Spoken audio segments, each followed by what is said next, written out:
Olá, meus irmãos, a paz do Senhor Jesus. Eu sou a pastora Renata Caruso, da Igreja Missão Êxodo no Brasil, e hoje eu estou aqui com você mais uma vez para mais uma leitura cronológica da Bíblia em um ano. Hoje, dia 1º de setembro, nós faremos a leitura no livro de 2 Crônicas, do capítulo 4 ao 6. Então, vamos para a leitura. 2 Crônicas, capítulo 4. Salomão fez o altar de bronze de 9 metros de comprimento, 9 metros de largura e 4,5 metros de altura. Fez o tanque, um enorme recipiente redondo de metal fundido de 4,5 metros de diâmetro e 2,25 metros de altura. Sua circunferência era de 13,5 metros. Abaixo da borda e ao redor, havia 2 faixas paralelas com figuras de touros a cada 5 centímetros, fundidos numa só peça com o tanque. O tanque estava sentado sobre 12 touros, 3 voltados para o norte, 3 para o oeste, 3 para o sul e 3 para o leste. Todos os touros tinham o rosto para fora e sustentavam o tanque sobre sua parte traseira. O tanque tinha 4 dedos de espessura e a borda era como a de um cálice. Tinha capacidade para 60.000 litros.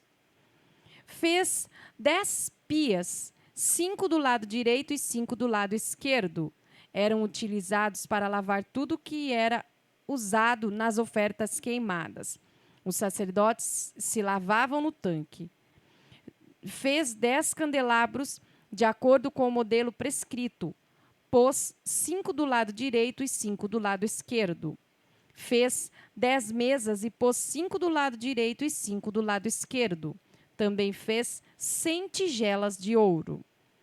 Construiu um pátio especialmente para os sacerdotes e o pátio principal com suas portas. As portas foram revestidas de bronze. Pôs o tanque ao lado direito do templo, no canto sudeste. Fez também baldes, pás e bacias. Assim, Hurão completou o trabalho para o qual tinha sido contratado pelo rei Salomão. 2 colunas, 2 capitéis em forma de taça em cima das colunas, 2 correntes para enfeitar os capitéis, 400 romãs para as correntes dos capitéis, 2 fileiras de romãs para cada conjunto de correntes, 10 suportes com suas pias, um tanque e os 12 touros que ficavam debaixo dele, diversas bacias, garfos, pás e tigelas. Todos esses utensílios que Hurão-Abi fez para o rei Salomão e para o templo do Eterno eram de bronze polido. O rei mandou fundi-los em moldes de barro na planície do Jordão, entre Sucote e Zeredá. Esses utensílios nunca foram pesados. Era muito bronze. Ninguém soube quanto bronze foi utilizado. Salomão também mandou fazer os móveis e demais utensílios do templo de Deus. O altar de ouro, as mesas sobre os quais ficavam o pão da presença, os candelabros de ouro puro com suas lâmpadas, que eram acesas diante do santuário interior, o lugar santíssimo. As flores, as lâmpadas e as tenazes de ouro maciço. Os cortadores de pavio, as bacias, as tigelas e os incensários de ouro. As portas de ouro do templo, as portas do lugar santíssimo e as portas do santuário principal. 2 Crônicas, capítulo 5. Assim completou-se a obra que o rei Salomão fez para o templo do Eterno. Depois disso, ele trouxe as ofertas sagradas de seu pai Davi, a prata, o ouro e os utensílios. Ele guardou tudo no tesouro do templo de Deus. Para terminar, Salomão reuniu todos os líderes de Jerusalém, todos os líderes das tribos e os chefes de famílias para levar a arca da aliança do Eterno de Sião para o templo. Todos os homens de Israel compareceram perante o rei por ocasião da festa do 7º mês, a festa das cabanas. Quando todos os líderes de Israel estavam prontos, Os levitas levaram a arca. Ela foi carregada com a tenda do encontro e todos os objetos consagrados para o serviço. Os sacerdotes, todos levitas, foram os responsáveis pelo transporte. O rei Salomão e toda a congregação de Israel estavam diante da arca, louvando e sacrificando muitas ovelhas e bois. Eram tantos que não dava para contar. Os sacerdotes levaram a arca da aliança do Eterno para o seu lugar no santuário interior, o lugar santíssimo, sob as asas dos querubins. As asas abertas dos querubins formavam uma coberta sobre a arca e suas varas. As varas eram tão compridas que as pontas ficavam para fora da entrada do santuário interior, mas não eram vistas de longe. Estão lá até hoje. Dentro da arca estavam apenas as 2 tábuas que Moisés tinha guardado quando estava no Horebe, onde o Eterno fez aliança com Israel depois de tirá-lo do Egito. Os sacerdotes saíram do lugar santo.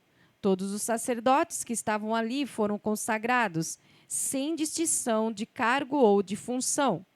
Todos os levitas que eram músicos estavam ali com vestimentas litúrgicas. Asaf, Emã, Gedutum e seus filhos e parentes. O coral e a orquestra se reuniram no lado leste do altar com 120 sacerdotes que tocavam trombetas. O coral e as trombetas se uniram em louvor e ações de graças ao Eterno. A orquestra e o coral cantavam e tocavam ao Eterno em perfeita harmonia. Sim, Deus é bom, o seu amor leal dura para sempre. Então, uma nuvem encheu o templo do Eterno. Os sacerdotes não puderam terminar seu serviço por causa da nuvem. A glória do Eterno encheu o templo de Deus. Segundo Crônicas, capítulo 6. Salomão orou assim: O Eterno disse que habitaria numa nuvem, mas eu construí um templo majestoso, um lugar para a tua habitação perpétua. Em seguida, o rei voltou-se para o povo que estava reunido ali e o abençoou. Bendito seja o Eterno, Deus de Israel, que falou pessoalmente com meu pai Davi. Agora, ele cumpriu o que havia prometido quando declarou: Desde que tirei o meu povo, Israel, do Egito, não havia separado nenhuma tribo entre todas as tribos de Israel para construir um templo em honra do meu nome. Nem escolhi uma pessoa para ser líder, mas agora escolhi uma cidade e uma pessoa, Jerusalém, para a honra do meu nome, e Davi, para liderar o meu povo Israel. Meu pai Davi queria muito construir um templo em honra do nome do Eterno, o Deus de Israel, mas o Eterno não permitiu. É bom que você queira construir um templo em minha homenagem, mas não será você que o fará. Seu filho, que dará continuidade à sua dinastia, construirá o templo para o meu nome. Agora a promessa se cumpriu. O Eterno fez o que disse que faria. Sou o sucessor do meu pai Davi e agora governo Israel. Construí um templo em honra ao Eterno, o Deus de Israel, e preparei um lugar para a arca, que guarda a aliança do Eterno, a aliança que fez com o povo de Israel. Diante de toda a congregação de Israel, Salomão pôs-se diante do altar do Eterno e estendeu a mão. Salomão tinha feito uma plataforma de bronze de 2,25 metros de comprimento e de 1,35 metro comprimentos de altura. 5 centímetros de altura. Ela estava no meio do pátio. Ele se ajoelhou diante de todo o povo, com as mãos estendidas para o céu, e orou.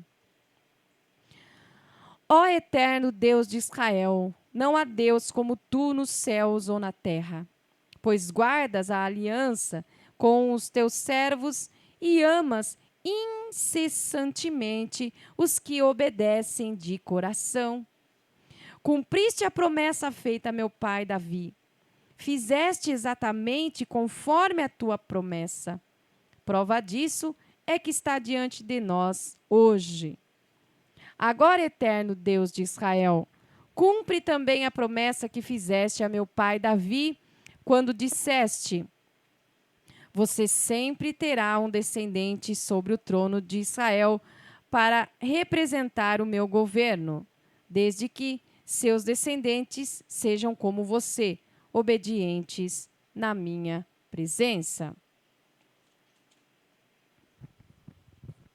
Ó Deus de Israel, que isso aconteça. Confirma e concretiza essas promessas. Mas será que Deus viria morar perto de nós?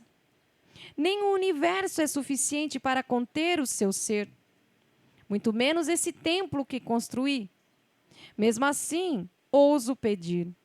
Atenta para a minha intercessão, para a minha súplica, ó Eterno.